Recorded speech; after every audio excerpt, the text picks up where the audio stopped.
তো বন্ধুরা, যাকে তোমরা দেখতে পাচ্ছ এটা হলো আমার কলেজ ফ্রেন্ড। আজকের ওকে আমি ডেকেছি আইবুড়ো ভাত খাওয়াতে, কেননা সামনে মার্চে ওর বিয়ে।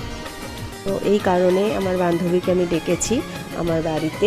তো প্লেটটা দেখতে পাচ্ছ, খুব সুন্দর করে আমি সাজিয়েছি গাঁদা ফুলের মালা টালা দিয়ে। বেশি আইটেম অবশ্য আমি করতে পারিনি, বাট তাও যা আমি বানিয়েছি তা তোমাদের সাথে একে একে আইটেমগুলো শেয়ার করছি। প্রথমেই ছিল ফিশ ফ্রাই। ওকে, যাই হোক, আমার প্রোনাউন্সিয়েশনটা একটু ভুল হয়েছে, তার জন্য ক্ষমা করে দিও। আচ্ছা, ওটা খেয়েও বলছে খুবই ভালো হয়েছে।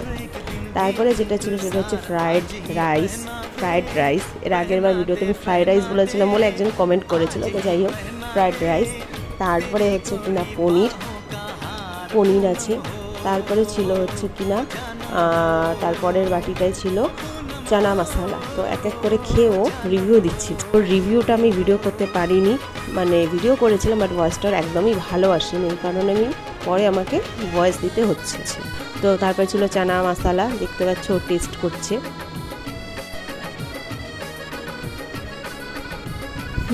তো চানা মশলাটা খেয়ে বলছিল এটাও খুব ভালো হয়েছে।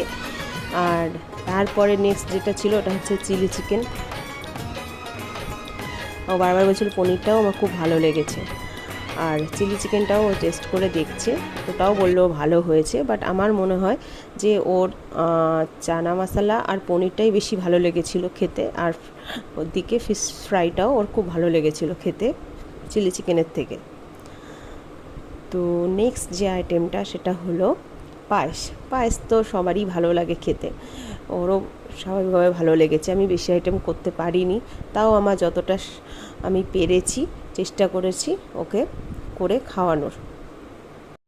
এই